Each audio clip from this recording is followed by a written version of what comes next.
మీకు ఏదో పట్టి పీడిస్తోంది, దోషం తెలియట్లేదు. ఎందువల్ల ఇలా అవుతోందండి అంటే, ఏ పర్వాలేదు అవుతుంది కానండి, ఏం పర్వాలేదండి అంటుంటారు. దోషం పట్టుకోలేరు. అది ఎందుకు వస్తుందో తెలుసా? శ్రీచక్రం ఎక్కడో మహాత్ముల మనసు కష్టపెట్టడమో, లేకపోతే ఏదో చెయ్యకూడని దోషం ఏదో చేశారు, అది జాతకంలోకి దొరకదు, పీడిస్తూ ఉంటుంది.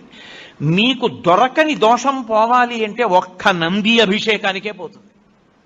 అది ఎప్పుడో తెలుసా? ఎప్పుడు పడితే అప్పుడు చేయడానికి వీల్లేదు. త్రయోదశి నాటి సాయంకాలం శివాలయంలో శివలింగానికి పొద్దున్న అభిషేకం అయిపోతుంది కాబట్టి అలంకారం చేసేసి రుద్రాధ్యాయంతో నందీశ్వరుడికి అభిషేకం చేస్తారు.